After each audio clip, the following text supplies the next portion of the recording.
the charger and the miller. A horse, who had been used to carry his rider into battle, felt himself growing old and chose to work in a mill instead. He now no longer found himself stepping out proudly to the beating of the drums, but was compelled to slave away all day grinding the corn. Bewailing his hard lot, he said one day to the miller, "Ah me!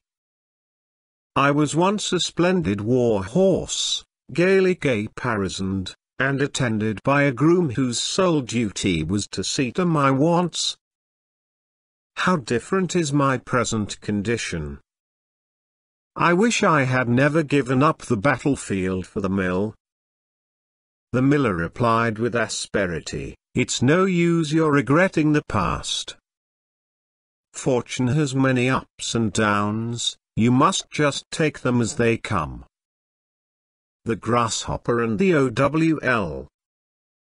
An owl, who lived in a hollow tree, was in the habit of feeding by night and sleeping by day, but her slumbers were greatly disturbed by the chirping of a grasshopper, who had taken up his abode in the branches. She begged him repeatedly to have some consideration for her comfort, but the grasshopper, if anything, only chirped the louder.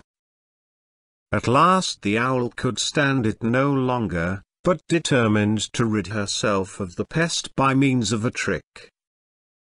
Addressing herself to the grasshopper, she said in her pleasantest manner, "As I cannot sleep for your song, which, believe me, is as sweet as the notes of Apollo's lyre, I have a mind to taste some nectar, which Minerva gave me the other day. Won't you come in and join me?" The grasshopper was flattered by the praise of his song, and his mouth, too, watered at the mention of the delicious drink, so he said he would be delighted. No sooner had he got inside the hollow where the owl was sitting than she pounced upon him and ate him up. The Grasshopper and the Ants. One fine day in winter some ants were busy drying their store of corn, which had got rather damp during a long spell of rain. Presently up came a grasshopper and begged them to spare her a few grains, "For," she said, "I'm simply starving." The ants stopped work for a moment, though this was against their principles. "May we ask," said they, "what you were doing with yourself all last summer?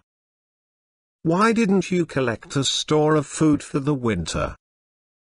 "The fact is," replied the grasshopper, "I was so busy singing that I hadn't the time." "If you spent the summer singing," replied the ants, "you can't do better than spend the winter dancing." And they chuckled and went on with their work. The Farmer and the Viper. One winter a farmer found a viper frozen and numb with cold, and out of pity picked it up and placed it in his bosom. The viper was no sooner revived by the warmth than it turned upon its benefactor and inflicted a fatal bite upon him, and as the poor man lay dying, he cried, "I have only got what I deserved, for taking compassion on so villainous a creature." Kindness is thrown away upon the evil. The Two Frogs. Two frogs were neighbors.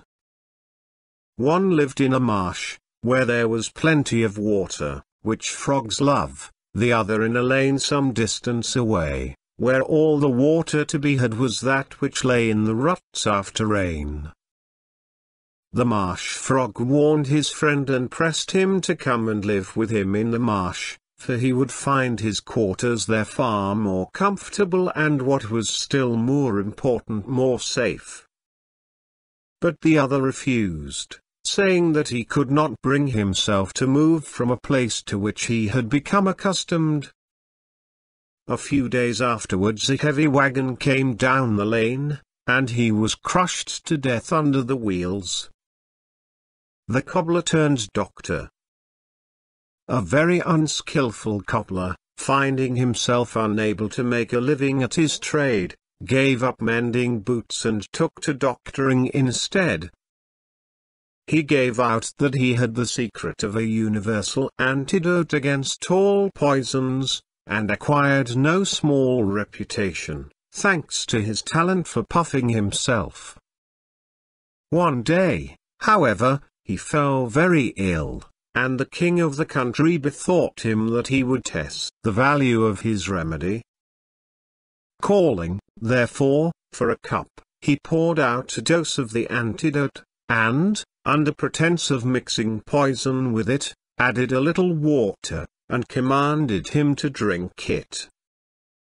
Terrified by the fear of being poisoned, the cobbler confessed that he knew nothing about medicine, and that his antidote was worthless. Then the king summoned his subjects and addressed them as follows: "What folly could be greater than yours? Here is this cobbler to whom no one will send his boots to be mended, and yet you have not hesitated to entrust him with your lives." The Ass, the Cock, and the Lion. An ass and a cock were in a cattle pen together. Presently a lion, who had been starving for days, came along and was just about to fall upon the ass and make a meal of him when the cock, rising to his full height and flapping his wings vigorously, uttered a tremendous crow. Now, if there is one thing that frightens a lion, it is the crowing of a cock, and this one had no sooner heard the noise than he fled. The ass was mightily elated at this, and thought that, if the lion couldn't face a cock, he would be still less likely to stand up to an ass, so he ran out and pursued him. But when the two had got well out of sight and hearing of the cock, the lion suddenly turned upon the ass and ate him up. False confidence often leads to disaster. The belly and the members. The members of the body once rebelled against the belly. "You," they said to the belly, "live in luxury and sloth, and never do a stroke of work, while we not only have to do all the hard work there is to be done, but are actually your slaves and have to minister to all your wants. Now, we will do so no longer, and you can shift for yourself for the future." They were as good as their word, and left the belly to starve. The result was just what might have been expected. The whole body soon began to fail, and the members and all shared in the general collapse. And then they saw too late how foolish they had been. The Bald Man and the Fly. A fly settled on the head of a bald man and bit him. In his eagerness to kill it, he hit himself a smart slap. But the fly escaped, and said to him in derision, "You tried to kill me for just one little bite, what will you do to yourself now, for the heavy smack you have just given yourself?" "Oh, for that blow I bear no grudge," he replied, "for I never intended myself any harm, but as for you, you contemptible insect, who live by sucking human blood, I'd have borne a good deal more than that for the satisfaction of dashing the life out of you." The Ass and the Wolf. An ass was feeding in a meadow, and, catching sight of his enemy the wolf in the distance, pretended to be very lame and hobbled painfully along. When the wolf came up, he asked the ass how he came to be so lame, and the ass replied that in going through a hedge he had trodden on a thorn, and he begged the wolf to pull it out with his teeth, in case, he said, when you eat me, it should stick in your throat and hurt you very much. The wolf said he would, and told the ass to lift up his foot, and gave his whole mind to getting out the thorn. but the ass suddenly let out with his heels and fetched the wolf a fearful kick in the mouth, breaking his teeth, and then he galloped off at full speed. As soon as he could speak, the wolf growled to himself, "It serves me right, my father taught me to kill, and I ought to have stuck to that trade instead of attempting to cure." The Monkey and the Camel. At a gathering of all the beasts, the monkey gave an exhibition of dancing and entertained the company vastly. There was great applause at the finish, which excited the envy of the camel and made him desire to win the favor of the assembly by the same means. So he got up from his place and began dancing, but he cut such a ridiculous figure as he plunged about, and made such a grotesque exhibition of his ungainly person, that the beasts all fell upon him with ridicule and drove him away. The Sick Man and the Doctor. A sick man received a visit from his doctor, who asked him how he was. "Fairly well, doctor," said he, "but I find I sweat a great deal." "Ah," said the doctor, "that's a good sign." On his next visit he asked the same question, and his patient replied, "I'm much as usual, but I've taken to having shivering fits, which leave me cold all over." "Ah," said the doctor, "that's a good sign too." When he came the third time and inquired as before about his patient's health, the sick man said that he felt very feverish. "A very good sign," said the doctor, "you are doing very nicely indeed." Afterwards a friend came to see the invalid, and on asking him how he did, received this reply, "My dear friend, I'm dying of good signs." The Travelers and the Plane Tree. Two travelers were walking along a bare and dusty road in the heat of a summer's day. Coming presently to a plane tree, they joyfully turned aside to shelter from the burning rays of the sun in the deep shade of its spreading branches.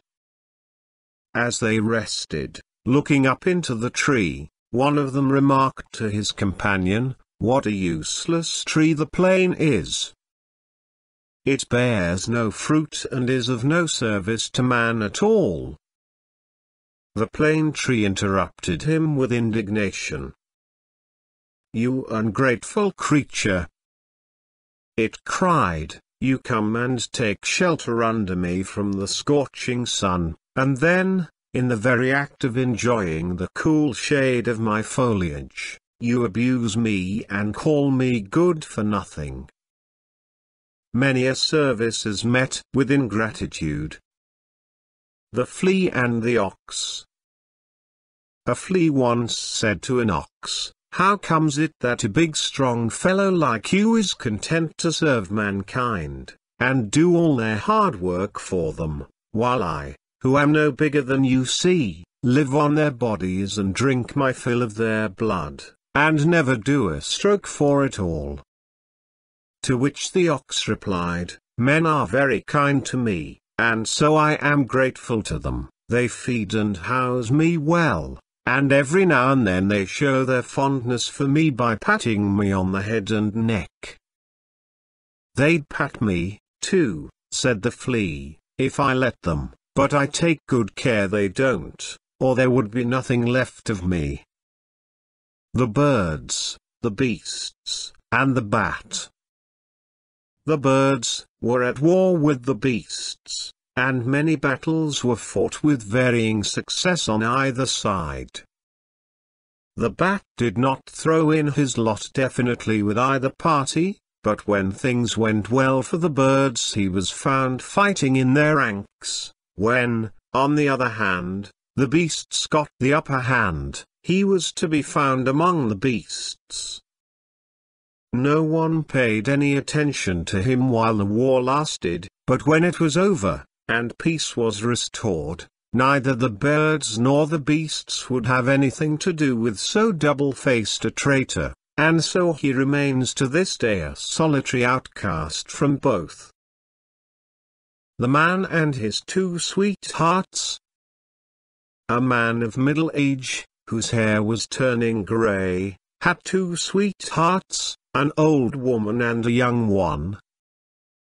The elder of the two didn't like having a lover who looked so much younger than herself, so, whenever he came to see her, she used to pull the dark hairs out of his head to make him look old.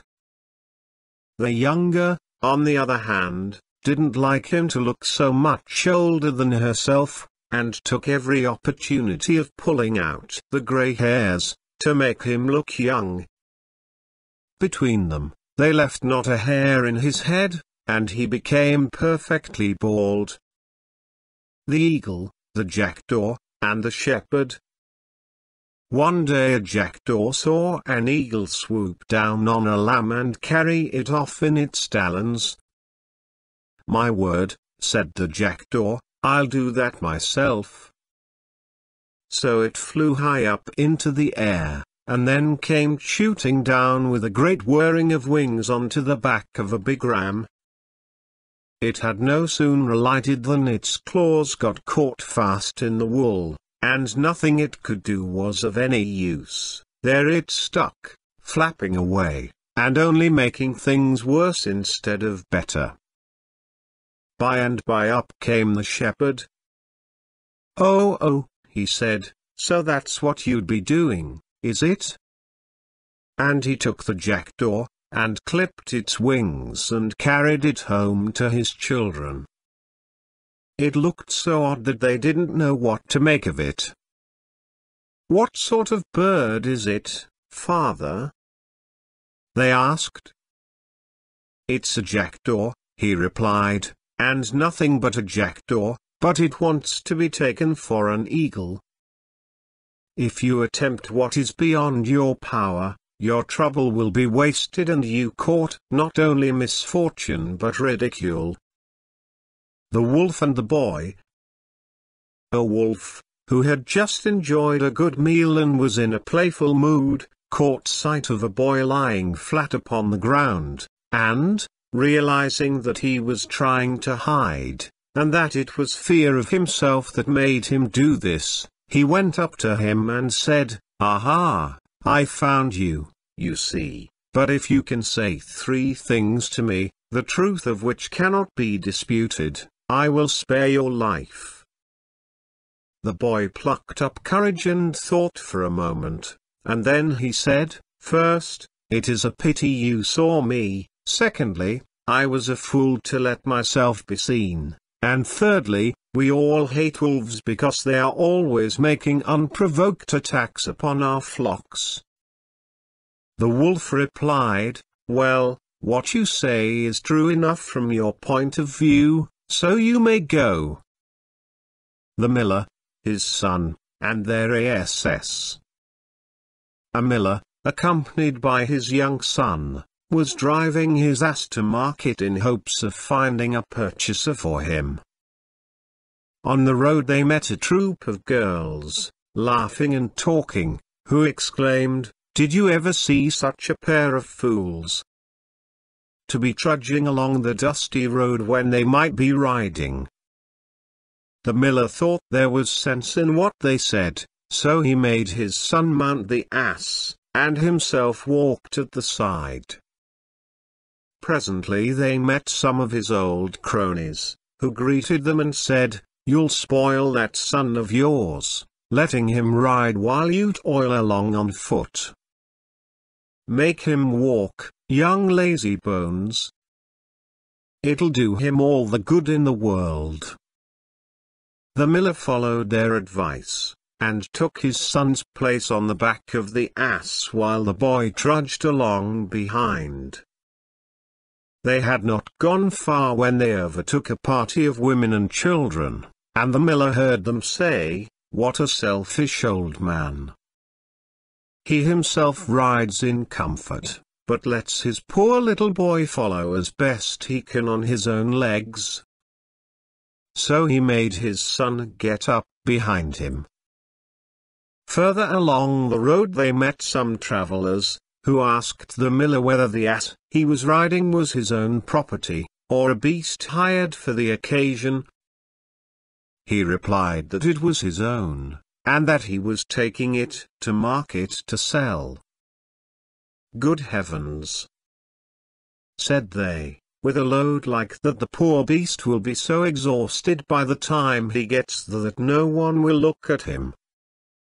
Why, you do better to carry him." "Anything to please you," said the old man, "we can but try."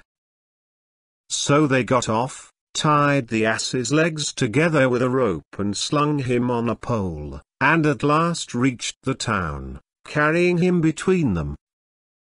This was so absurd a sight that the people ran out in crowds to laugh at it, and chaffed the father and son unmercifully, some even calling them lunatics. They had then got to a bridge over the river, where the ass, frightened by the noise and his unusual situation, kicked and struggled till he broke the ropes that bound him, and fell into the water and was drowned. Whereupon the unfortunate miller, vexed and ashamed, made the best of his way home again, convinced that in trying to please all he had pleased none, and had lost his ass into the bargain.